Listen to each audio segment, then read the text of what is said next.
Almost 100 years after the death of Montaigne, on the 18th of January 1689, Charles-Louis de Secondat is born at the Château La Brède, just south of the city of Bordeaux. In 1717, his uncle Jean-Baptiste dies. His uncle had inherited the barony of Montesquieu and the office of President of the Parliament of Bordeaux.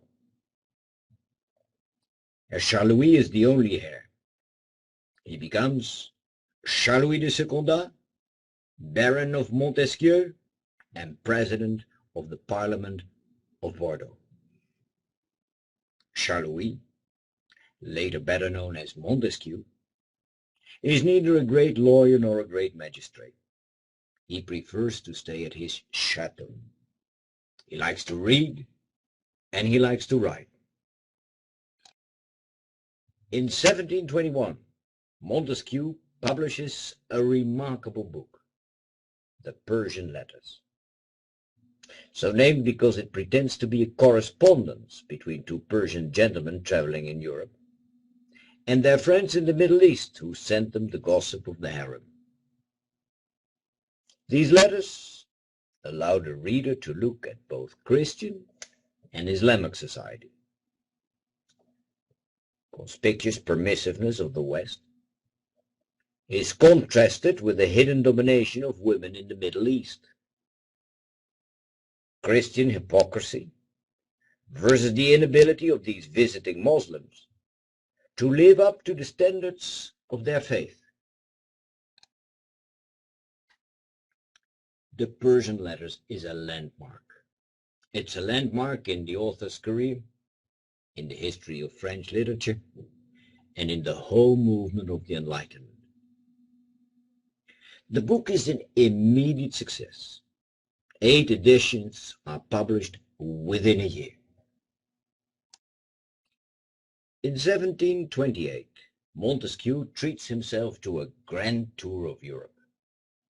He visits Vienna, Hungary, Venice, Florence, Naples, Genoa, Rome. But the highlight of his trip is his visit to London. In many ways, his visit to England becomes a turning point in his life as a writer. Being the guest of Lord Chesterfield, Prime Minister Walpole, Swift and Pope, he is fascinated by the political debates he attends at Westminster. This freedom of speech, what a difference with the lip service French dignitaries are paying to their king. This marvelous way of controlling power, what a difference with the absolute power of the French monarchs. Montesquieu finds a theme for a new book, the study of the relationship between political power and law. In 1746, Montesquieu publishes The Spirit of the Laws. It's a turning point in the history of French political thought. Like Montaigne, Montesquieu doesn't believe that men can perceive an absolute truth. For Montesquieu, inconceivable absolute truth means that there can never be any legitimacy in absolute power. Power corrupts. Absolute power corrupts absolutely. The only way to control power is the separation of powers. In line with John Locke, Montesquieu proposes the separation between the executive, the legislative, and the juridical. On the enormous esplanade de Quinconce, the statues of Montaigne and Montesquieu face each other.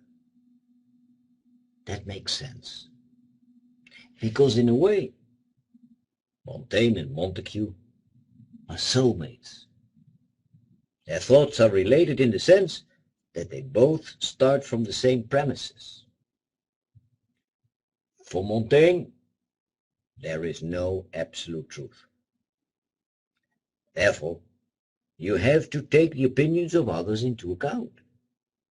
You have to encourage public opinion in Parliament. Like Montaigne, Montesquieu denies an absolute truth. And therefore, there can never be any legitimacy in absolute power. Power corrupts. The only way to control power is by the separation of power.